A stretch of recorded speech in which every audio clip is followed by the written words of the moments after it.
Hello, Garland Nixon. I'm here with Jerry and Kuzmarov. He is the editor at covertactionmagazine.com, covertactionmagazine.com. It is an outstanding website. And basically, it was started by Philip Agee, former CIA guy, and they cover all kind of covert action, CIA, intelligence, you name it. And Jeremy has just a wealth of knowledge. As what was it? Hulk Hogan used to, he called some guy a fountain of misinformation. But Jeremy's a fountain of information on Intel stuff. So let's do this, Jeremy. Let's talk about the release now. Let's start here. There's been an executive order about the release of information for various JFK, MLK, blah, blah, blah. What update us? What do you know about that executive order and the potential release? Where are we so far? I know you've been all over it. Okay, well, there's a number of things about this. First, according to the law, those documents should have been released in the mid 1990s. So this is long overdue. And, it shows that the government has long covered up these assassinations. Now, they have selectively released documents in the past years. So I wouldn't be so, I think Trump is a very clever politician. I mean, he realized that the majority of the public excuse me, has become suspicious about the so-called deep state, the CIA and FBI. Most of the public, I think, did not believe the official narrative. Obviously, they want all the documents released. And I think that was part of Trump's appeal, that he's this anti-establishment guy. He packaged himself in this way. So he has to, show that he's putting his money where his mouth is and releasing some documents. But I think Trump really is, I think we've discussed on this show, I mean, he's a politician like any other. He deceived the public. He creates an image for himself, but really he's part of the establishment. He's tied to the financial oligarchy and the 1%. And a lot of politics is just for show. So I think with this, they may, again, and they've done this before, where they release certain documents, but they keep, some pivotal ones continuously, keep them classified. So it's just like creating the illusion that, he's, creating this openness and he's willing to allow this real investigation and the truth to come out. But really, it's just going to be a very selective set of documents that historian may find some value in and may add to knowledge in certain areas. But and it should be noted, with regard to all these assassinations, we already basically know the story thanks to the dogged research of certain individuals. Like with regard to the JFK assassination, there are many books written on this topic, and that they've uncovered really the true story about the Warren Commission cover up, that Oswald was not the lone assassin, that the CIA was involved. And actually, a lot of the cutting edge work has exposed the role of Lyndon Johnson and Texas power brokers in coordinating the JFK assassination with some disaffected CIA elements who worked with them. Like David H. Byrd was a key figure who owned the Texas School Book Depository, and I did an article about him for Covert Action magazine.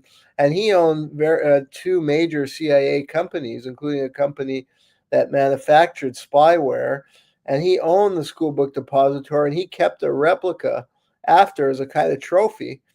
And he got Oswald the job so they can set Oswald up as the patsy. So he was one key figure, and he was very, very close with Lyndon Johnson. And Barr McClellan wrote a book. Barr McClellan worked for a law firm that represented Lyndon Johnson, and he had confessions from partners at that law firm, notably Ed Clark and Don Thomas, that they were involved in the planning with Lyndon Johnson, who was going to be dropped from the 1964 Democratic Party ticket. And Robert Kennedy was leaking information with the Attorney General. The Kennedys, hated Lyndon Johnson, vice versa. And Kennedy was leaking information that would expose LBJ's role in all kinds of financial corruption, as well as murders in the state of Texas, where Johnson had rigged the 1948 Senate election. He actually lost that election, but he, through some corruption, he stuffed ballot boxes in East Texas, and that led to various crimes Johnson committed to have to cover up what he had done. So these information we already know from various books that have been published by very good researchers. And there's actually been a recent disclosure by the grandson of Billy Saul Estes, was one of Johnson's top financial donors. His grandson unearthed some tapes, a conversation between his grandfather and one of Johnson's top aides, Cliff Carter, who talked about how Johnson hired a thug named Mac Wallace who would work with Johnson to carry out the assassination. And these tapes have been authenticated. So, there's this wealth of information we already have, and we already pretty much know that Johnson and elements of the CIA were behind this assassination, that Lee Harvey Oswald was set up. So these documents, this is, been kept, it's been suppressed from the public. It's only, people who will read these books. They're books that they don't get a lot of publicity. So unless you're one of these researchers who, finds out about these books and does the homework and reads some of these books, but most people don't know about them. They're not publicized in the New York Times or sold in Barnes and Noble, very rarely. So even avid book readers don't know about the books that have really exposed the truth and the researchers who've done it. So these government documents, it's kind of like after the fact.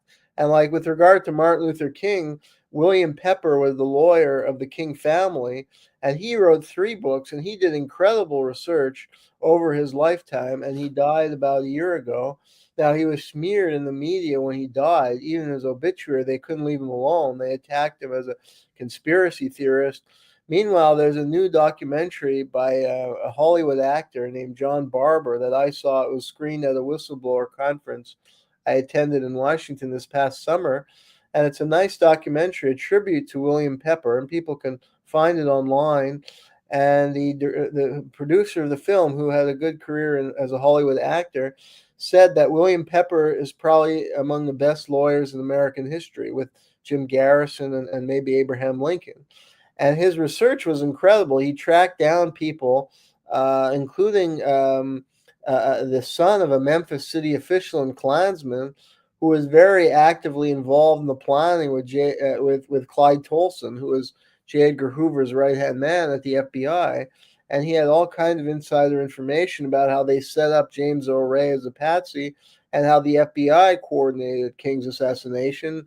And he even had information he got about there was complicity of the doctor named Breen Bland, because allegedly King was still alive when he was brought to the hospital.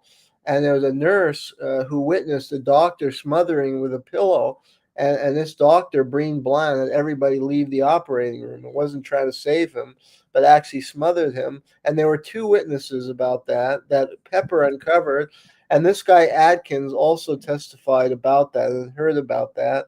So, William Pepper should be honored for helping. And he wrote 3 books, and they each reflected his knowledge at that time. And so the most recent book is the most important. That was published about 4 or 5 years ago, before his death. So I would urge people to read his book, and I believe he's cracked the case. He even interviewed the Memphis police officer who he fingered as the shooter, and he thought he was the shooter because there was a footprint. The real shooter, and the logistics made clear that the real shooter came from this grassy area, like with the grassy knoll in the JFK, not from the rooming house where they said Ray shot him. It was actually impossible. The angle, Ray would have had to have his foot hanging out the window.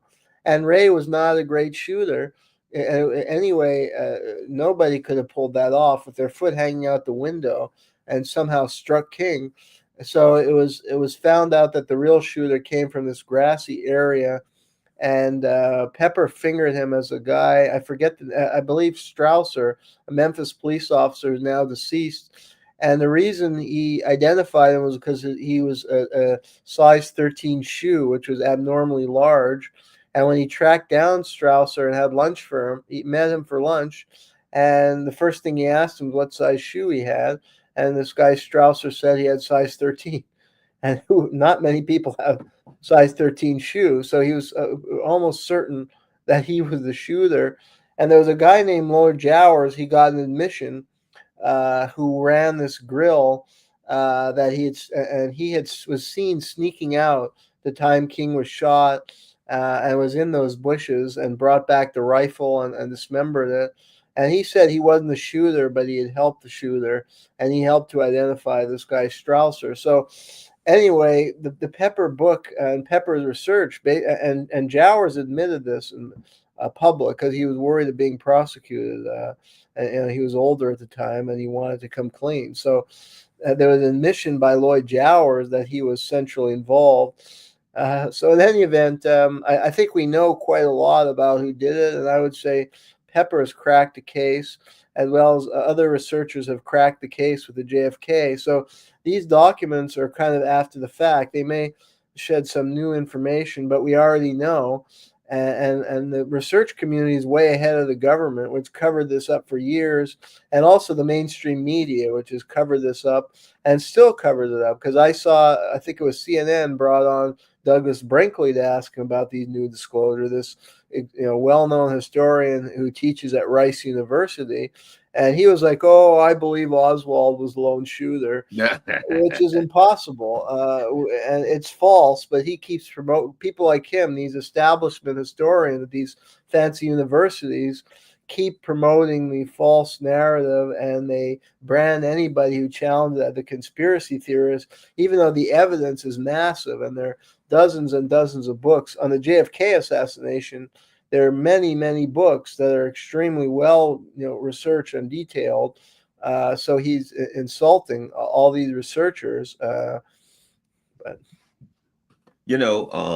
what about the RFK? What do we know about the RFK assassination? The RFK, we also know a lot that, and again, I'm not again. I mean, I think obviously new documents being released would be good because it would add new detail that may add confirmation of something we already know. Of course, certain documents were probably destroyed, so it's not certain that the documents that would be released would have all the smoking gun information. Usually they destroy those kind of documents right away. But again, these documents may be very valuable, so I would hope they would all be released. Now, the RFK case also, there's some really good books written that people can consult. One is by Lisa Pease, and she studied this for years. And I think she may have worked with, because Robert F. Kennedy Jr.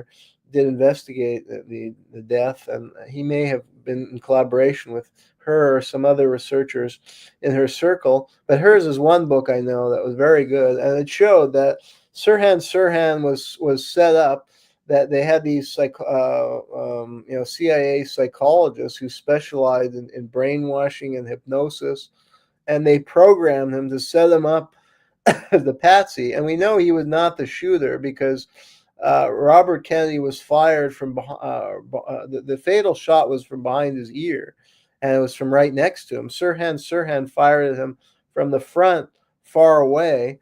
And also there were many shots. There were at least 10 or 12 bullets, and Sirhan only got 2 shots off before he was subdued. I think the third hit the ceiling. So we know there are more than one shooter, and that the distance and the location of the bullet rules out Sirhan. And what we know about him was that, he was hypnotized and taken in by these CIA psychologists, and that the trigger was a woman with a polka dot dress, and that she showed up that night, and that was his trigger to go to a certain place where the hypnosis set in and to fire the shots. But that just made him look guilty. He wasn't the actual shooter. And Robert F. Kennedy has identified with Lisa Pease the shooter as a guy named Thane Eugene Cesar, who was working as a security guard, and he worked for Lockheed Martin, a division that was affiliated with the CIA, but he got away that night. He was never prosecuted, whereas Sirhan, and they're all kind of oddities. Like when they brought him into the police station, he was totally calm, and I think he had no memory of the shooting because he was brought out of his hypnosis. But he'd been held for all these years. He's still in jail 50 whatever years later, and Robert Kennedy's trying to get him released, but hasn't succeeded so far. But that was, clearly a black operation. And I think part of the fear was that Robert Kennedy was poised to be the next president, and that he was going to reopen the investigation into John F. Kennedy, and that was going to expose the corruption of the CIA and elements of the Democratic Party and Johnson who were behind it, and they couldn't allow that. And there's evidence they may have set up Ted Kennedy in his Chappaquiddick incident to make it look like he killed this woman. But there was Mary Jo Kopechne. He drove off a pier allegedly after he got drunk. But there's evidence that he was actually set up in that incident because they didn't want any Kennedy as a president. And then John F. Kennedy Jr., there's a lot of question marks about his plane that went down in, off Cape Cod. And there's strong evidence that plane was sabotaged. So, and it was all related to covering up the JFK assassination. Wow. So no wonder they haven't released the documents, because there were so many cover-ups and so many other murders just to keep quiet as to who killed JFK. What are some of the other, I know you've talked about a lot of assassinations. What are some of the other significant assassinations that people may either not know about, may not know that they're assassinations, may or may not be related? What are some of the other significant assassinations that you think our viewers really need to know about to get some context with this whole thing? Well, yeah, I'm developing a book called Political Assassination as American as Cherry Pie. And it basically challenges the myth of American exceptionalism, and it quotes at the Warren Commission, which was set up by Johnson to cover up the JFK assassination, and Allen Dulles was a key figure in the cover-up, and the CIA director, who retired CIA at that point. And Dulles actually had everybody on the commission read a book by a writer named James Donovan on assassinations in American history that presented the thesis that all assassins in American history were these deranged lone gunmen, and that unlike, and he used other countries like in Russia and Japan, they've had these spectacular political assassinations, and that's part of their political history, but not in America. Here we don't have that. We're a democracy, and these are just deranged lone gunmen. And my whole book refutes that and show there's actually a pattern of assassination, that political change has not always occurred peacefully in America, just like in other countries, and that the American political system is often extremely violent. And, going back to the Lincoln assassination, that was a coordinated conspiracy. It wasn't just one person. And there's evidence that there are people who helped John Wilkes Booth to escape, that he wasn't actually killed at the farmhouse where they said he got killed 10 days later, and that he actually, there's a legend, but there actually appears to be strong evidence that it's true, that he lived under a pseudonym in Texas and died in the early 20th century in Enid, Oklahoma. And so I start the book with that. And then there are others, I go into some historical cases, including one case that's very interesting, with the case of Huey Long, who was a congressman from Louisiana, he was the governor, and he was a real populist. People speak of populists today, but they corrupt that term. And like Trump, really served the interests of the wealthy, and, cuts the corporate tax rate and passes laws for the wealthy to offshore their money and adopts a right-wing agenda. Huey Long was a real populist who came out of the milieu of the socialist movement of the early 1900s. And he was a radical firebrand who had a program to share the wealth, and that he would have huge taxes on the rich and redistribute money so that every man would have a certain basic income. And he was really speaking out against the corporate monopolies. He spoke out against U.S. imperialism in Latin America, and he was against the military-industrial complex. And he was the governor, and he was a very strong-willed person who passed a lot of laws to favor working-class people, and he was a great orator. So he scared the wealthy, and he was challenging Roosevelt in the 1936 election from the left, a real left-wing position. And he was assassinated in the state capitol. They blamed the doctor but it was a much broader plot. So that's one chapter in the book, and it just goes to show that somebody who would really challenge the power that be, that's going to happen. He's going to get assassinated. And even like very conservative figures have been assassinated, like James Forrestal was the country's first defense secretary after World War II, when they renamed it the Defense Department, and he got assassinated. And their motive is unclear, but he was about to publish a diary, and he knew a lot of secrets about Pearl Harbor and how FDR had provoked Pearl Harbor and allowed that to go forward, and covered up what happened. So that may have been, it was part of the cover up, or he was also part of a faction in the foreign policy establishment that was against the U.S. Recognition of the state of Israel and against any military or major economic support to Israel, because he feared that would alienate the Arab countries, and American position in the Middle East would be compromised. So some believe that could have been the motive. But whatever the motive was, it's clear he was murdered. They committed him to an insane asylum, even though he was not insane. And then they made it appear like he committed suicide and jumped off the top floor. But his room showed signs of a struggle, and there was cracked glass and blood on the bed. So, clearly he was murdered and then thrown out and made to look like a suicide. And actually, he was supposed to be released the next day. His brother was supposed to pick him up and said there's no way he committed suicide. He was extremely excited about the future and planning to publish his diary. And he also had been very wealthy and well-connected in Wall Street financial circles. So it's not like he had great, he was going to go on to a very powerful job. So why would he kill himself? So, so these are some historical cases that I go into in the book. And that's a background of, the 60s assassinations. And then you have more recent cases. So I think there's a clear pattern that American history is not unique. And this is important to puncture this myth of American exceptionalism, because that punctures the myths that the American empire is based, that we're somehow superior to other countries in this model democracy. But really, we're not any better. I mean, I'm not under any illusions that their assassinations have occurred in Russia or China or these countries, but our country is not necessarily better. I mean, it's kind of human nature that people jostle for power, and when so much is at stake, you'll have violence. So I think it undercut the legitimacy of the U.S. empire with this moral crusade to spread democracy, when we're not really. If you look at our democracy, it's seriously flawed and compromised and very violent, like other countries.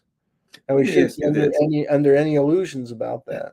Let me ask you this, something that I've wondered, and you may know more about, and that was, and this was, 20 years or so before the, barely 20 years or so, a little more than that, but whatever, but might have been 25 years before the, no, I think it was definitely before World War II, FDR, when a group of these, titans of industry, as they call, got together, and decided to overthrow the government. And they were outed by General, the guy that wrote War is a Racket. Are you familiar with that? Yeah, General Smedley Butler. Yeah, I teach American history at a community college every semester, 1 or 2 classes. So we cover this kind of history, and the students are interested to learn about it. Yeah, because it's a kind of hidden history that they were never taught before, and most students are eager to learn that history. And that is well documented. Butler came forward that he had been approached by J.P. Morgan, and there was a group called the Liberty League, this group of extremely wealthy people. A lot of them were war profiteers in World War I. One was J.P. Morgan, I think the DuPont family, which had fascist leanings. And so, they approached Butler, and they couldn't tolerate some of the New Deal policies and the higher taxation on the wealthy and some of the regulation of big business. And, the Liberty League flooded the country with incendiary propaganda depicting Roosevelt as a socialist. And that's the same propaganda we see today. You know, they call Biden or Obama socialist when they're nothing near a socialist. And they did the same thing with FDR. And yeah, they plotted a coup. And actually, Prescott Bush was part of it too. And Butler thankfully exposed them and testified about it before Congress and wouldn't go forward with it. But there was a very real danger, yeah, of that coup plot succeeding. And it goes to show the steps that the business elite would take to gain power, to go after somebody like Roosevelt or Huey Long, who was even more radical than Roosevelt. They had to take Huey Long out. One of the things I find interesting is you just said that the DuPont family, who, had fascist leanings, interesting, the family, but that's the power base behind the Bidens. They've always been, the Delaware DuPont have Yeah. always been one of the very most powerful, the family, I found out a while back when I had some connections in politics, shall we say, that number one, the most powerful politician in each state is the senior senator, right? I didn't realize he runs everything. The senior senator in your state, not the governor, senior senator in the state is the guy that runs the machine. And that, but I also found out that that senior senator is always going to have a family or a group or something that is their supporter, right? I won't say any more than that, but, and Biden's people were the DuPonts. And as you said, fascist leanings. And, look where we found ourselves almost in World War III with these lunatics. Let me ask you about this. Not Martin Luther King, Malcolm X. I'm pretty sure that was an assassination. In fact, we had a guy who died about 2 years ago who came out. He was a black guy. He was a former New York City policeman. And he came out and he said, I got to tell the truth that apparently the New York City police were involved and that the FBI was behind. What do you know about the Malcolm X Yeah, I also that is a chapter because a section of my book deals with the assassinations of the 60s, so the four big ones. And yeah, a lot has come out about the Malcolm X assassination. Yeah, including this NYPD officer. I think he passed away, but he wanted to clear his chest before he passed away, and he wrote a book. And I think one of the tricks was that they plotted a false flag operation where they drew one of Malcolm X's security guards, like so that there would be weak security around him.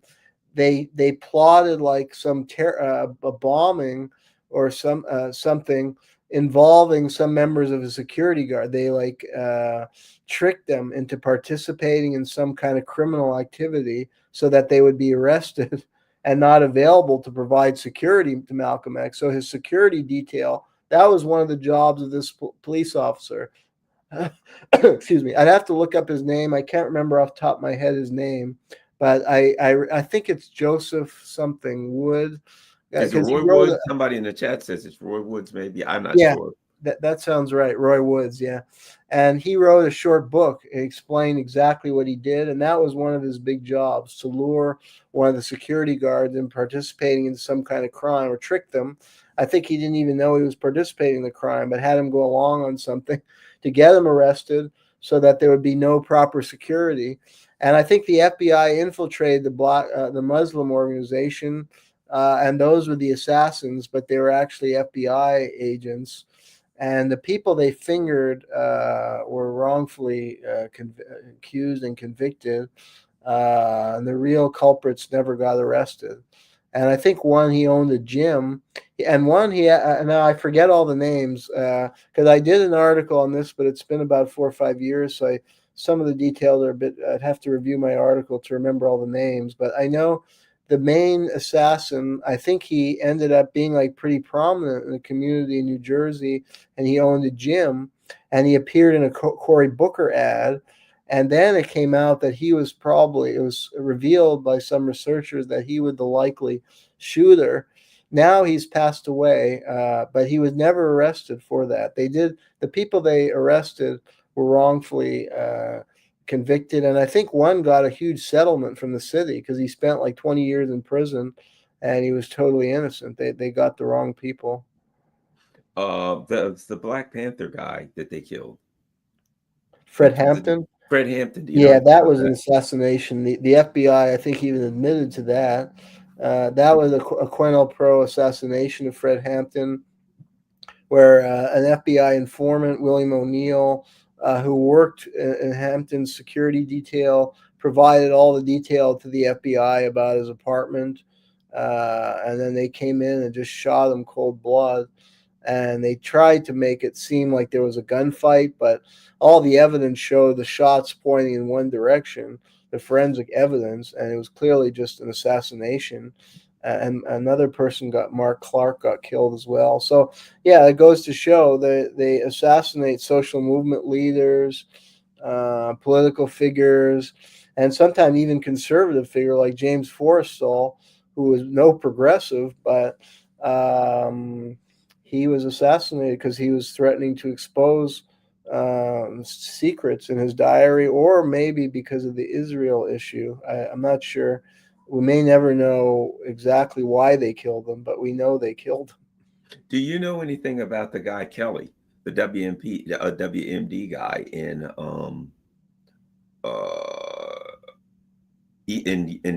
the UK? You familiar with that assassination? No. He was okay. Yeah, he was the guy who was the WMD specialist, and he was like scheduled to go before Parliament. This was when the whole thing was going on with Tony Blair, and then he supposedly went out and cut his wrists and killed himself. Bled out. There was no blood at the scene. So apparently he walked out in the woods. He cut his own wrist to commit suicide, and he bled out on the ground, except somehow mysteriously the blood came out of his body and it didn't go on the ground, and nobody actually knows where it went. So, and they did an inquiry into that. The British Parliament or whatever did an inquiry, but they won't release it for like 60 or 70 years. So, it was one of those games. There was a president, can't remember his name. He won, and then he got like sick and died within like 48 hours or something after getting elected. An American president got sick, and they said he died of pneumonia. And he had like this right-wing guy who took over for him that was kind of crazed. I can't think of his name. But I've always been suspicious. I did look into there's suspicion about the James Garfield assassination and the William McKinley assassination. Okay. And, James Garfield came in 1881, and he was really going to clean some things up. That was the Gilded Age, where there was tremendous level of corruption. And he was pushing for like civil service reform, because they had a lot of patronage and just like a patronage appointments. And he was pushing for a strong law for civil service reform and to have meritocracy. And he was also challenging the banking powers. And then he was assassinated by a guy, Guiteau, I think Charles Guiteau, who was loyal to Chester Arthur. But there was a fact who became the next president, and he continued to just run-of-the-mill corruption of the Gilded Age and kind of mediocrity of the presidents who did nothing, to challenge the power that be, whether the banking interests or just to pass any kind of major reform like Garfield was proposing. So, yeah, he was a real, progressive leader for his time, who was clearly assassinated in a coordinated plot. And they also, made to like Guiteau was crazy, but really he was working. There was a faction in the Senate, and there was a guy Conklin who was really corrupt, and a New York senator who was, I think, a central player behind Garfield's assassination, and tied with this guy Guiteau. So there's another good case. And McKinley, there was also a cover-up. I don't think McKinley was all that a progressive president, because he led the U.S. into the Spanish, the Philippines, where they committed horrific massacres. But he wasn't as gung-ho maybe about certain things that Theodore Roosevelt, who was his successor. And it may also have to do with, banking policy. He was moving a certain direction that the bankers didn't like. So there was a clear cover-up in his case. And in the McKinley case, firstly, they fingered an anarchist for his assassination, but there were allegations that the anarchist was actually a police informant.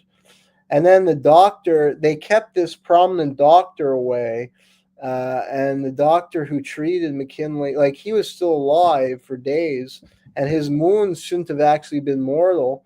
But again, the doctor, like in the King case, completely botched his recovery, and they had kept this really distinguished top doctor. They like it's very suspicious because there are a couple of books written on this that I found. They're kind of obscure. They're not big publishers, but they're out there, and yeah, they're well researched. And the main book I read, he was discussing the scandal of how they kept this top doctor away and made sure he didn't treat McKinley, and he could have very easily saved his life. But some powerful people wanted him dead, and I guess wanted Theodore Roosevelt taking over. So it goes to show that's the pattern. And yeah, you like when you study these, like I was doing, you do find these pattern kind of macabre pattern. Like the doctor often plays a key role, and that's true in the Kennedy. They manipulated the autopsy in the Kennedy JFK assassination. With King, it appeared the doctor, Breen Bland, was one of the assassins. And McKinley case as well, the doctor factored very crucially in the assassination. So it is a pattern you find. One of the things I always thought was weird, and that was when Reagan was shot, Hinckley. And I'll tell you why. So, because Reagan gets shot, right? Well, back there, I'm in law enforcement, and there was a park, Sandy Point State Park in Maryland, that I was associated with. I'd go, dealt with the law enforcement issues at that particular park. That was one of the areas. And I would get a call, and they would say, we just wanted to let you know that we have a van coming from St. Elizabeth Mental Hospital this weekend, and it's going to have a couple people in it, and one of them will be John Hinckley. And that was a regular call. John Hinckley, the guy who supposedly shot the president. And I'm like, I thought if you shot the president, they put you like in a dungeon and hid you under the jail for, until the day you died. This guy was at friggin' Sandy Point State Park wandering around looking at girls in bikinis every week, every couple weekends, every summer. I'm not saying, I may be exaggerating. It wasn't every other weekend, but it was no rare occurrence. True story. I can tell you because it happened to me. And there are a lot of other officers that worked around that area in that time that can tell you, we were told Hinckley's going to be there and you can go see him. He's walking up and down the beach. He's hanging out, splashing water on himself, laying out, getting some sun. And he shot the president. And then they eventually let him out. I always thought something was fishy about that. This is in the 80s we're talking about. Within a couple years after he shot the president. Go ahead, your thoughts. Yeah. Well, what I've read about Hinckley, that he was very closely connected with the Bush family, and he even had some relations with. I forget off the top of my head all the detail, but I think it was one of the Bushes, Neil Bush, and then his father was a very well-connected businessman who worked in the oil industry and may have had connection with the CIA. And there was also a connection with Hinckley and John Lennon's shooter, Mark David Chapman. They had been at the same place together. And there's belief that they were, in the Chapman case, there's a new book by David Whalen, who's a British journalist who really investigated Chapman's career in great depth. And found that he had been in religious cults, and that's where the CIA MK Ultra operation, where they did mind control experiments and hypnosis, that it was officially ended in the early 70s, but is believed to have been continued under religious cults. And he believed that Chapman was taken in by some MK Ultra type experiments, and these CIA doctors were connected with him. And he may have been hypnotized and kind of set up in the way that Sirhan was. And he also had a connection with John Hinckley, who came from this very well-connected Texas oil family and possibly intelligence connected. So Hinckley may have also been targeted under these MK Ultra type programs. And that's why what you observed, he didn't get after he was fingered for the killing, they treated him with kid gloves because he had been used by the government or Bush family to do something, and he did his job, and so they took care of him, and now he's out of jail. Yeah, that's the craziest thing in the world. I mean, you shoot a grocery clerk, you probably won't get out. Yeah, But you shoot the president of the United States, and a year or two later, you're wandering up and down the beach in the summertime. Hell, yeah, that's pretty good life. yeah, Um, yeah, exactly. that's pretty wild. Yeah, a lot of what else? Well, let me ask you this: Why would they want to shoot? Why would they want to kill John Lennon? Well, Lenin, I think that was very political because that was a way to destroy the spirit of the 1960s. Because Lenin was killed in 1980, and he was a social movement leader. You know, they killed King, they killed Malcolm X, they killed, Bobby Kennedy had morphed into a leader of the young people adopting more, pacifist position in the '68 election. So they had to kill off all these leaders, and then Lenin, he was the major inspiration behind the peace movement, and his lyrics of his song were very political, promoting peace.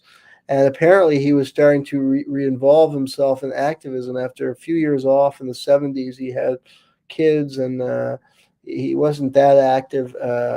As far as I think his music career was, dormant for a few years, and he wasn't that involved in any kind of social or political activism. But he was coming back in both areas. He was writing new music with a political spin, and he was becoming, re-involved to reignite the peace movement for the '80s, and that's what they didn't want. So he was a magnetizing force, and they're smart. I mean, they see when you kill a leader, it can really destroy or deflate a movement. So that appears to have been the motive. I mean, there's strong evidence from this Whalen book, and there are a couple other books written earlier, one by Fenton Bresler and Gronowitz, a guy. So there are 3 or 4 books on the Lennon killing that have strong evidence that Mark David Chapman was set up as the patsy. In fact, the Whalen book makes clear that Chapman could not have been the shooter. And, they created this one thing the CIA does, like they did this with Sirhan. They had them write these notes that they found later, I think under hypnosis, that were largely illegible, but that promoted a certain message. Like in that case, they're trying to set up a motive that, Sirhan was against Kennedy because, Sirhan was from Jordan and Kennedy favored Israel. And so he wrote some like pro-Palestinian stuff. But really, in that election, all the candidates were pro-Israel. It wasn't yet the issue like it is today. So that it really wasn't the motive. And actually, it was probably written under that note, was written under hypnosis. And it's the same thing with Chapman. I think they impressed in him to promote this idea that he was a fan of the book Catcher of the Rye and that Lennon was a phony. And so he wrote some stuff in his diary, Chapman, and said after the killing that, he quoted from Catcher of the Rye, and he was holding the book Catcher of the Rye when the police caught him. And actually, he could have very easily left the scene, but I think he was programmed to like stay there and have this book on him and open the book to make it look like he was influenced by that book. And his public statements at the time, he said, "Oh, Lennon is a because the Catcher in the Rye is all about like phonies and hypocrisy." And it's actually a book that inspired the '60s era movements because the dominant society was filled with these phonies. But he had it that Lennon was the phony when really Lennon was a kind of champion of the people against corrupt authorities. But he was so as part of this political agenda to try and discredit Lennon, to have him be the phony. But then years later, like Chapman, like he only talked about that right after because it seems like he had been hypnotized. And then later interviews, he never talked about it again, Catcher in the Rye, and didn't even seem to show knowledge about the book. So it adds to people's suspicion who've looked into this case. I mean, it sounds far-fetched, but they actually have these ability to hypnotize people. They've openly written about it and bragged about it. Some of these scientists who are known now to be connected with the CIA Operation MKUltra, and more documents are coming out and being released that point to the experiments they were doing and use of psychologists to develop these techniques of hypnotizing and brainwashing. And one of these doctors even bragged, "I can create an assassin. Give me 3 weeks, I can create an assassin." That's what he said. So, Wow. and these seem to be real life cases. As far fetched as it sounds, there's actually strong evidence, and that's the most plausible theory in these cases. And it's clear they weren't the actual killer. They were just programmed to be in a certain place at a certain time, to either fire a cap gun or blanks, or maybe fire a real gun. But the real assassin did the killing, because Lennon was killed also. Chapman was too far away where he was identified to have actually killed Lennon. The real shooter shot him at close range, like with Kennedy, and escaped up some stairs. It was a apartment complex, and got away, just like Thane Eugene Cesar.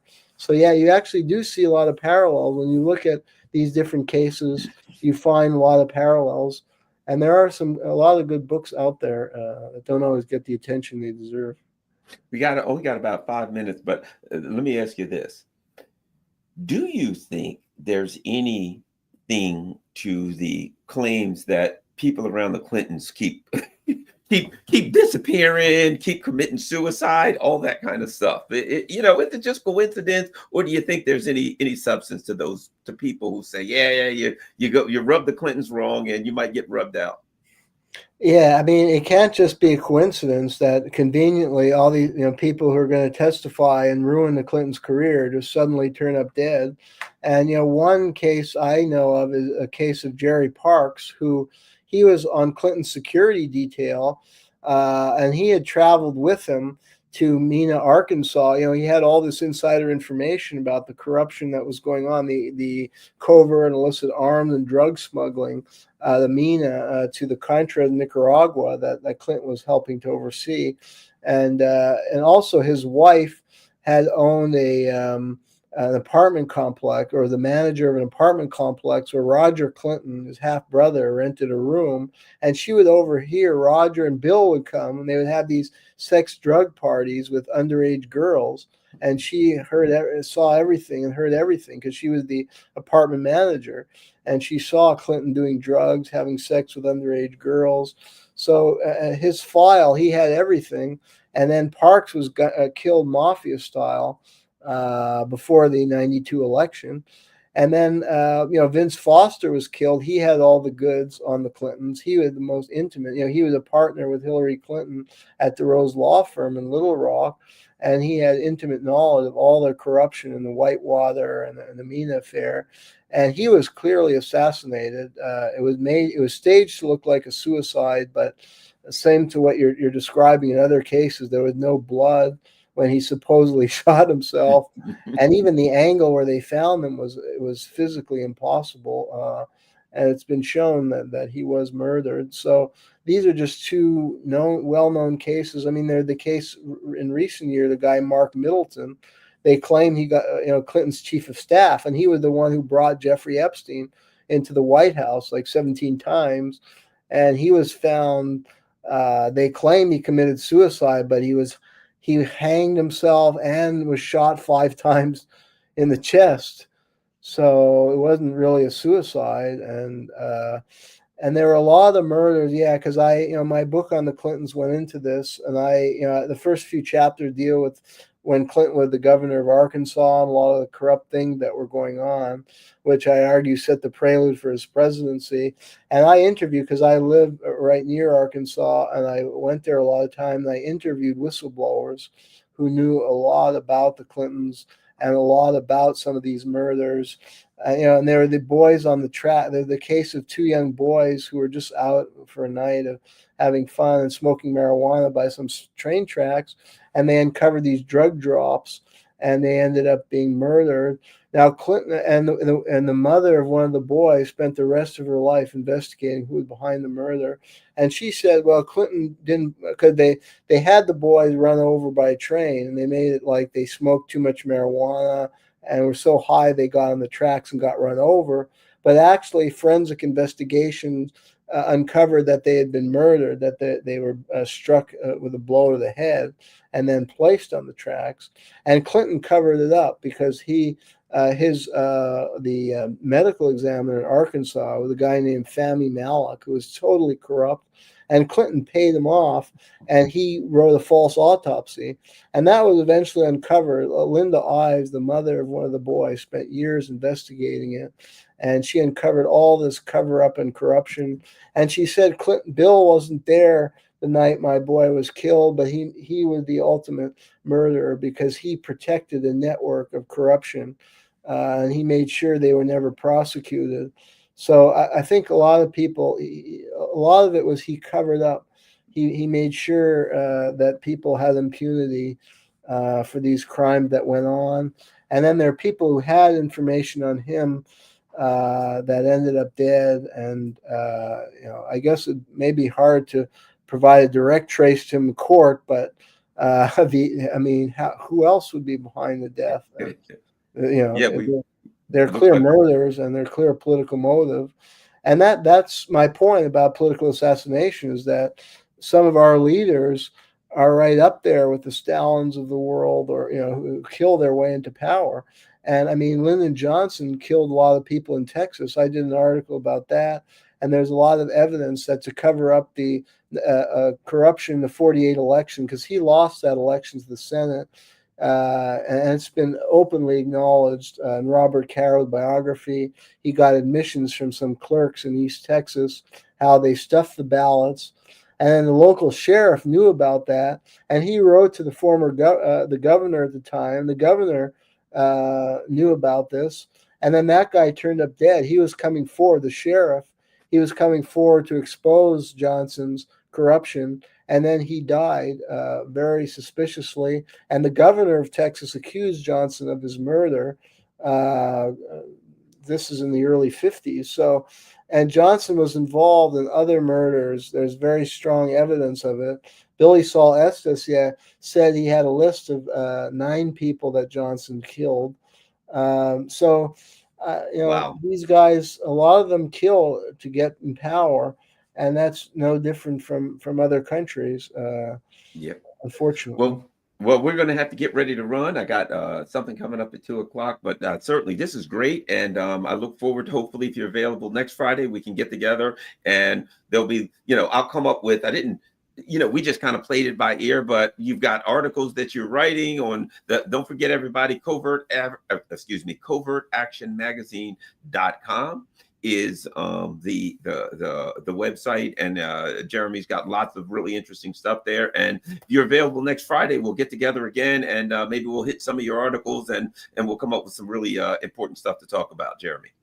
Sounds good. I look forward. All right, thanks a lot, everybody. Don't forget, share this on all your social media platforms. There is, in fact, a join button if you're able to join the channel, and of course, if you can donate, that's certainly appreciated. If not, don't worry about it. But everybody hit the like button. Everybody share this. Thanks a lot. We're out.